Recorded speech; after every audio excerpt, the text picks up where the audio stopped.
Alrighty, for today's video, we're doing Orzhov Zombies in the budget MTG paper series. This is for the Pioneer format that was announced by Wizards of the Coast. So, without further ado, we're going to go ahead and get into this deck. First off, we're going to read the Diregraph Colossus, because we're going to need to remember this for later in the deck. For 2 and a black, Diregraph Colossus is a zombie giant. Enters the battlefield with a +1/+1 counter on it for each zombie card in your graveyard, and whenever you cast a zombie spell, put a 2/2 black zombie creature token onto the battlefield tapped. So we really actually have that in here for the creature token whenever we cast a zombie spell, seeing as this is a zombie deck. We're going to need a lot of zombies to come into the battlefield, but you'll see why in a sec. First off, we're going to go over removal. In the removal spots, we have Spark Harvest and Fatal Push. For 1 black, you get a sorcery. As an additional cost to cast this spell, sacrifice a creature or pay 3 and a black, destroy target creature or planeswalker. So, the reason we have this in here is because we can sacrifice our creatures, make the Diregraph Colossus bigger, and then boom, now we have even bigger creature, and it only costs us 1 sacrifice creature. Fatal Push for 1 black, destroy target creature if it has converted mana cost 2 or less, and then for Revolt, destroy that creature if it has converted mana cost 4 or less. Instead, if a permanent you controlled left the battlefield this turn. So, if you place Spark Harvest and Fatal Push in the same turn, Fatal Push will be able to destroy a creature with converted mana cost 4 or less instead of the 2 or less. So, there's a little bit of a combo there. Next, we're going to talk about Advantage. In the Advantage block, we have Crypt Breaker, Thalmir Knight, Binding Mummy, and Eternal Taskmaster. For 1 black, you 1/1 zombie. For 1 of the black, tap, discard a card, put a 2/2 black zombie creature onto the battlefield, and then tap 3 untapped zombies you control, you draw a card, and you lose 1 life. So since every creature in this deck is going to be a zombie, we'll be able to tap them the turn they come out, or preferably on our opponent's turn while they still have Summoning Sickness, and then we'll be able to draw a card. Now this life loss will be offset in the next slide, but it is something really important to remember. Thalmir Knight for 1 black, you get a 1/1 zombie knight from the new set. It has Adventure as an instant, Profane Insight. For 2 and a black, you draw a card and you lose 1 life. Again, drawing the card and losing 1 life, it's important that we get as many cards and look as many cards as we can, especially since these cards are extremely cheap, being as the biggest 2 in this deck are 3 mana cost cards. So, and then for Adventure, that card goes into exile and it may be cast as a creature from exile later. So that's really important. Then the 1/1 zombie knight has Death Touch. So it'll keep our opponents from trying to swing into us once we get it going. Binding Mummy for 1 and a white. Whenever a zombie enters the battlefield under your control, you may tap target artifact or creature.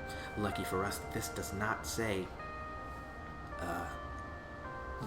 token.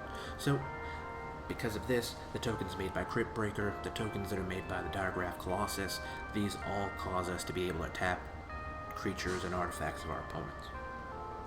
Eternal Taskmaster, 1 in a black, enters the battlefield tapped. Whenever it attacks, you may pay 2 and a black. If you do, return target creature card from your graveyard to your hand. So what'll end up happening is more than likely we're going to go for the Thalmir Knight or the Crypt Breaker. We want to bring those back into our hand, play them as soon as possible, be able to draw more cards. Also, this can be used for our utility creatures, which they're going to come up next. Eternal Taskmaster is a 2/3 zombie. So for the utility, we have Corpse Knight, Wayward Servant, White of Precinct 6, and Death Baron. Corpse Knight for 1 in a black. You get a zombie knight. Whenever another creature enters the battlefield under your control, each opponent loses 1 life. So we're going to be playing some creatures in this deck. As those zombies enter the battlefield, they'll cause each of our opponents to lose 1 life, which is good for us, especially when it comes to our 1/1s, and then the ones we can get back from our graveyard. Also, the tokens that are created by the Crypt Breaker and the Diregraph Colossus will also trigger this. Wayward Servant, again, white and a black, you get a 2/2 zombie. Whenever another zombie enters the battlefield under your control, each opponent loses 1 life and you gain 1 life. So now, this is going to offset the damage we take from when we go to bring our creatures back, or when we go to draw cards, seeing as Crypt Breaker causes us to lose 1 life, and then also the Thalmir Knight causes us to lose 1 life.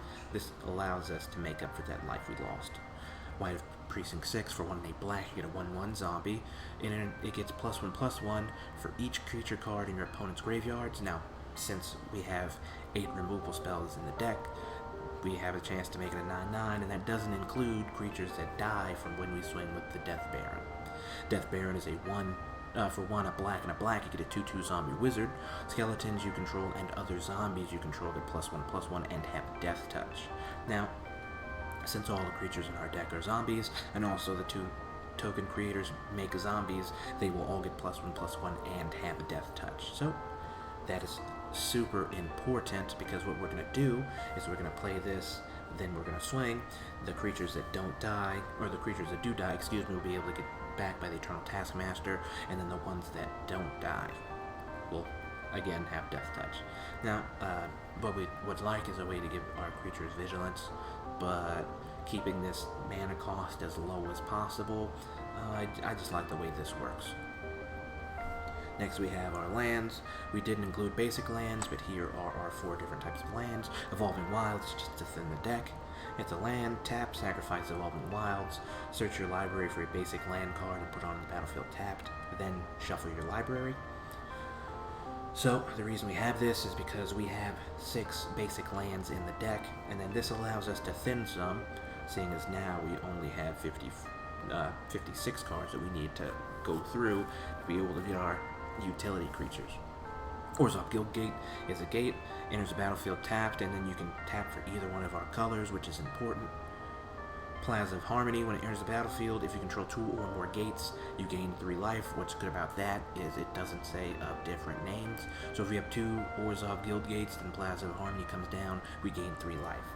Now you can tap it for colorless, or you can tap it for any mana that a gate you control could produce. So if we don't have any gates yet, then we can just use that and tap it for the manaless, or the colorless mana.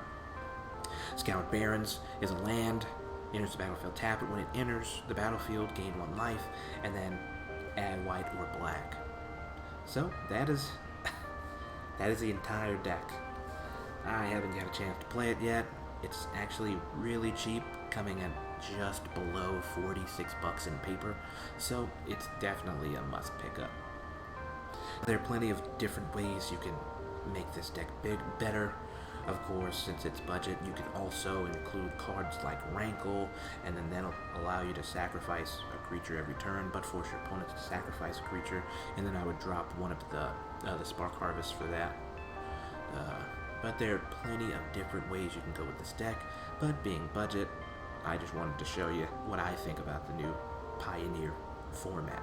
So, if you wouldn't mind, please like, comment, subscribe. I enjoyed sharing this video with you. Later.